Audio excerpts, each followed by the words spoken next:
क्या जालोर लोकसभा क्षेत्र में भारत आदिवासी पार्टी पूर्व मुख्यमंत्री के पुत्र के लिए कोई समस्या खड़ी कर सकता है?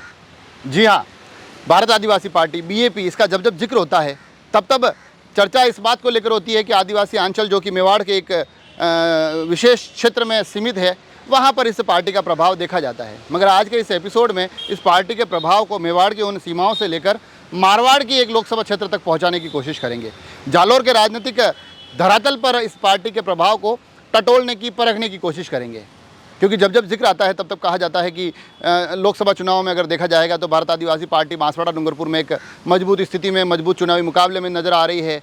उदयपुर में इस पार्टी का एक अच्छा खासा प्रभाव होगा।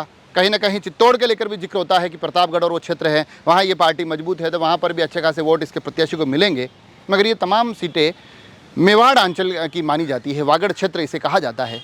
परंतु आज चर्चा जालोर की करेंगे, और चर्चा इसलिए जालोर की करेंगे कि बताया ये जा रहा है कि जालोर का जो चुनावी मुकाबला है वो तमाम विश्लेषकों के लिए इसलिए मुख्य आकर्षण का केंद्र बना हुआ है क्योंकि वहाँ से पूर्व मुख्यमंत्री अशोक गहलोत के पुत्र वैभव गहलोत अपना चुनाव लड़ रहे हैं। और ये वैभव गहलोत के लिए करो या मरो वाला चुनाव है। अगर यहाँ से उनके लिए चीज़ें नकारात्मक जाती है तो उनका राजनीतिक भविष्य बड़े ही संदेह और बड़े ही प्रश्नवाचक चिन्ह की तरफ आगे बढ़ जाएगा।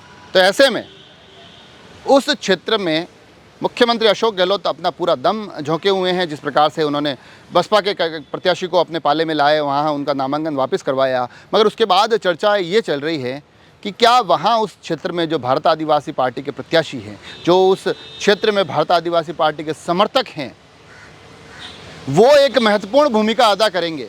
वो क्या परिणामों को प्रभावित कर सकते हैं, परिणामों को बदल सकते हैं। क्योंकि अमूमन ऐसा माना जा रहा है उस क्षेत्र में कि अगर भारत आदिवासी पार्टी के समर्थक भारत आदिवासी पार्टी के साथ, बीएपी के साथ नहीं जाते हैं तो हो सकता है उसमें से अच्छा खासे वोट कांग्रेस की तरफ से आ जाते हैं।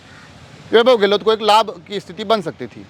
मगर अब जब वहाँ से प्रत्याशी खड़े हैं, चुनाव लड़ रहे हैं, भारत आदिवासी पार्टी जिसका कि कांग्रेस बांसवाड़ा डूंगरपुर में समर्थन कर चुकी है, मगर भारत आदिवासी पार्टी के नेताओं का कहना है कि हम जहाँ जहाँ चेहरे उतार चुके हैं वहाँ चुनाव बड़ी मजबूती से लड़ेंगे। और उसमें एक जिक्र जालोर का भी होता है। तो अगर वो मजबूती से लड़ते हैं, क्योंकि एक रोमांचक मुकाबला है वहाँ वैभव गहलोत बनाम भाजपा के लुम्बा राम चौधरी के बीच में, एक रोमांचक मुकाबले में कहा जा रहा है कि स्थितियाँ परिस्थितियाँ हर रोज़ नए मोड़ ले रही है, मुकाबला और भी करीबी होता जा रहा है। तो इस करीबी मुकाबले में जहाँ एक एक वोट कीमती है, तो उस स्थिति में क्या भारत आदिवासी पार्टी वहाँ पर भी एक महत्वपूर्ण भूमिका अदा करेगा?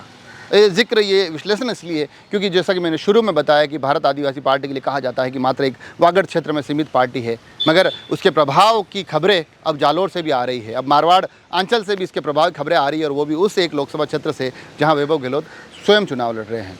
वैभव गहलोत जोधपुर से पिछला चुनाव लड़े थे, वो हार गए, इस बार जालोर पहुँचे हैं, बहुत दूर गए हैं अपने घर से। अशोक गहलोत जिनकी भूमिका पूरे प्रदेश में एक महत्वपूर्ण होनी चाहिए थी, दूसरी जगह वो खाना पूर्ति करते दिखाई देते हैं। जालोर में अपना पूरा ध्यान लगाए बैठे हैं। जालोर जहां वैभव गहलोत की पत्नी हर रोज़ पूरी ताकत के साथ मैदान में डटी और खड़ी नज़र आती है। कुल मिलाकर एक प्रतिष्ठा का प्रश्न अब वो सीट अशोक गहलोत के लिए बन चुकी है। मगर इस प्रतिष्ठा की यात्रा में, इस प्रतिष्ठा के प्रश्न में जो सबसे बड़ा एक शक, जो एक बहुत बड़ा प्रभाव निकल कर आता है, वो भारत आदिवासी पार्टी का भी माना जा रहा है। हालांकि ये तो 4 जून को पता चलेगा कि स्थितियाँ परिस्थितियाँ क्या रहती है, कितना कुछ प्रभाव इस पार्टी का वहाँ दिखाई देता है।